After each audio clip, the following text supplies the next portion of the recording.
नमस्कार, मैं डॉक्टर शुक्ला मनोरमा आपका स्वागत करती हूँ। तो चलिए, जे टेट और सी टेट परीक्षा के लिए वेरी इम्पोर्टेंट प्रश्न पर मैं डिस्कस करती हूँ। तो आइए, आपके सामने पहला प्रश्न ये रहा। बौद्ध स्थल दालमी धनबाद किस नदी के तट पर स्थित है? ऑप्शन सुनिएगा। ए है दामोदर, बी है स्वर्णरेखा, सी है खरकई और डी है औरंगा। चलिए, इस प्रश्न का उत्तर मैं बता रही हूँ। बी सही है, स्वर्ण रेखा। अगला प्रश्न आपके सामने ये रहा। कांग्रेस का 53वां अधिवेशन झारखंड के किस जिले में हुआ था?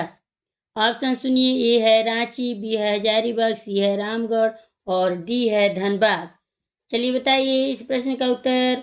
इस प्रश्न का उत्तर मैं बता रही हूँ। सी सही है, रामगढ़। अगला प्रश्न आपके सामने ये रहा। कौन नदी परियोजना बहुउद्देशीय है?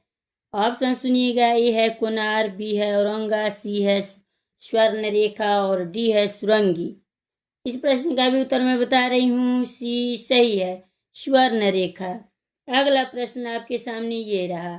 लौह अयस्क खनिज हेमाटाइट झारखंड में कितने प्रतिशत में उपलब्ध है?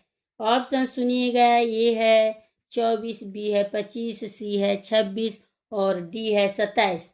इस प्रश्न का उत्तर मैं बता रही हूँ। सी सही है, 26। वेरी मोस्ट इम्पोर्टेंट प्रश्न मैं बता रही हूँ और यही सभी प्रश्न आएंगे परीक्षा में। तो अगला प्रश्न आपके सामने ये रहा। रत्नगर्भा किसे कहते हैं? ऑप्शन सुनिएगा। ए है उड़ीसा, बी है छत्तीसगढ़, सी है झारखंड और डी है मध्य प्रदेश। तो चलिए, इस प्रश्न का उत्तर मैं बता रही हूँ। सी सही है, झारखंड। अगला प्रश्न आपके सामने ये रहा। ऋग्वेद के अनुसार युद्ध करने और लोगों की रक्षा करने का कार्य किस वर्ण का था? ऑप्शन सुनिएगा। ए है ब्राह्मण, बी है क्षत्रिय, सी है वैश्य और डी है शूद्र। चलिए बताइए, कमेंट कीजिए। इस प्रश्न का उत्तर मैं बता रही हूँ। बी सही है, क्षत्रिय। यदि लंदन में सुबह के 11 बजे हैं तो दिल्ली में समय होगा।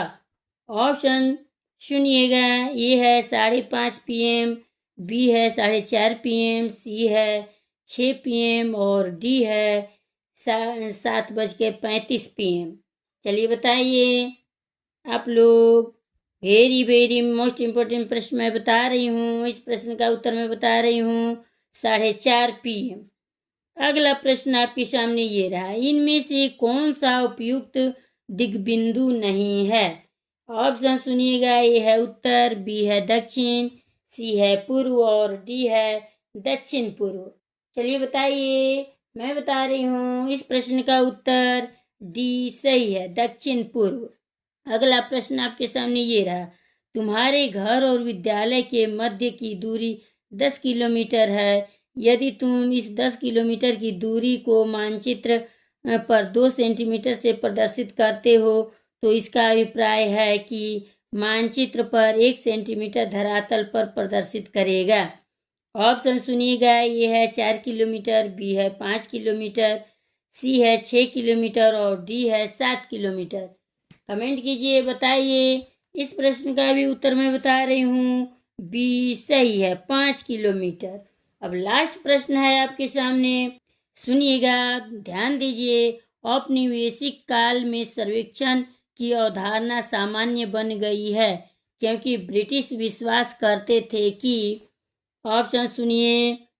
ये है विभिन्न समूहों और वर्गों की गतिविधियों के केंद्रित करना जरूरी था, बी है प्रभावी प्रशासन के लिए उस देश को भली प्रकार जानना जरूरी होता है, सी है यह उन्हें शक्तिशाली आकृति के रूप में स्थापित करने में सहायक होते हैं और डी है सैन्य निर्धारण में सहायक होता है। चलिए, लास्ट प्रश्न है। इस प्रश्न का उत्तर मैं बता रही हूँ। बी सही है, प्रभावी प्रशासन के लिए उस देश को भली प्रकार जानना जरूरी है। चलिए, मिलते हैं अगले वीडियो में। लाइक सब्सक्राइब करते जाइएगा।